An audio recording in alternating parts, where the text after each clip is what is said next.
Voici 3 erreurs à ne pas commettre lorsque tu lances ton business, lorsque tu lances ton commerce. Alors, je veux parler à ceux-là qui vendent des produits, à ceux-là qui vendent des produits en ligne en faisant du e-commerce ou bien qui vendent des produits dans leur boutique physique. Alors, la première erreur que tu ne dois pas commettre, c'est celle d'avoir un seul fournisseur, ok? Il y a beaucoup parmi vous, vous avez un seul fournisseur et le jour où ce fournisseur ne vous répond pas, votre business tombe. Le jour où ce fournisseur augmente les prix, votre business tombe. Le jour où ce fournisseur, d'une manière ou d'une autre, vous déçoit, votre business tombe.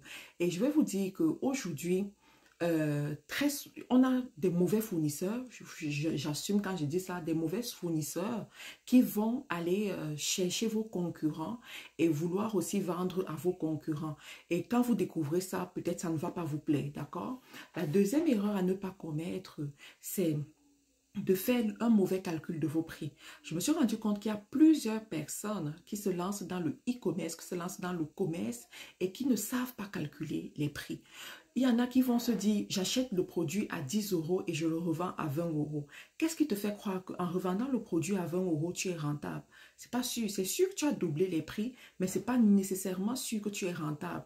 Il faut savoir que pour être rentable, tu dois être capable de dégager le capital que tu as investi dans ta marchandise. Tu dois être capable de récupérer les frais de transaction parce que oui, aujourd'hui, la plupart de ceux qui font dans le e-commerce particulièrement payent des frais de transaction qu'ils ignorent parfois. Je prends l'exemple de PayPal. Si tu fais des transactions par PayPal, sache qu'il y a à peu près un 4,5 ou un 5,5% du montant que tu as payé dont tu payes les frais de transaction en fait.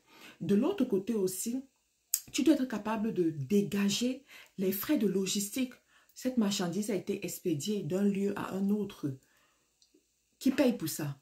De l'autre côté aussi, tu dois savoir que tu bâtis une entreprise. Cette entreprise doit te payer un salaire, doit payer le salaire à d'autres personnes. Cette entreprise doit grandir.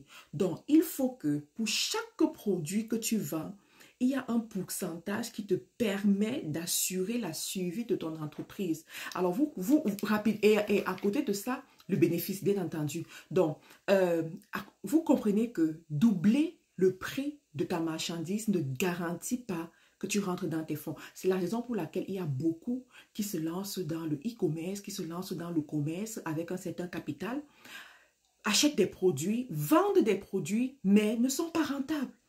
Et se demandent, mais où est passé l'argent? Est-ce qu'on m'a volé? Est-ce qu'ils ne comprennent pas? C'est juste parce que vous ne savez pas fixer les prix de vos produits.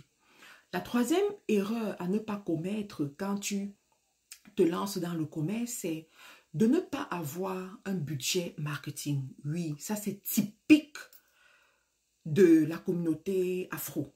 Les afro-descendants là, j'ai remarqué en fait. Donc, ne pas avoir un budget marketing veut dire que tu n'es pas prêt à faire les ventes ou alors tu n'es pas prêt à faire un certain niveau de vente. Tu n'es pas aussi prêt à avoir des ventes de façon récurrente parce que ça ne suffit pas de te dire que tu vas allumer ta caméra et tu vas parler de ton produit. Les gens vont acheter ce produit. Ça ne suffit plus aujourd'hui. Peut-être il y a 5 ans, il y a 10 ans, ça suffisait. La preuve en est que même les influenceurs qui lancent des marques, qui lancent des produits, ont recours à la publicité pour faire marcher leur business. Même les grandes marques qui sont sur le marché depuis des années ont recours à la publicité pour faire marcher leur business. Pourquoi est-ce que Coca-Cola continue à payer la publicité dans les grands stades lorsqu'il y a du foot? Pourquoi est-ce que McDo, que toi et moi nous connaissons depuis que nous sommes nés, continue à payer la publicité au niveau des stations de bus ou les tickets de bus pour que tous ceux qui prennent le bus savent qu'ils existent? Pourquoi est-ce qu'ils prennent les grandes pancartes? Pourquoi est-ce qu'ils sont sur les réseaux sociaux? C'est parce que ils savent que la publicité, le marketing nourrit un business. C'est le marketing qui fait vivre une activité.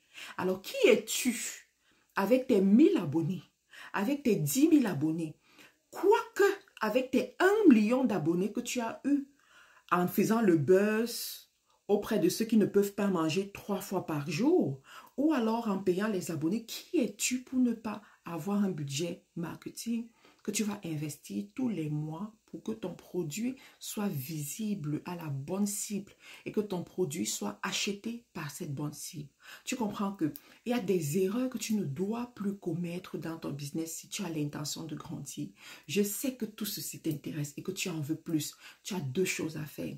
Me retrouver sur YouTube, ma chaîne YouTube, Marthe Karine, où tu as plus de contenu de ce genre.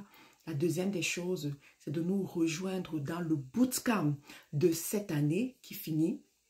Nous commençons le 9 décembre, voilà, pendant 10 jours où nous allons travailler sur toutes ces notions, nous allons travailler sur la visibilité parce que tu as besoin de visibilité, tu as besoin de stratégie pour pouvoir vendre tes produits. C'est la fête, c'est la fin d'année. Il y a beaucoup parmi vous, vous voulez vendre cette fin d'année ou alors vous vous projetez déjà en 2025.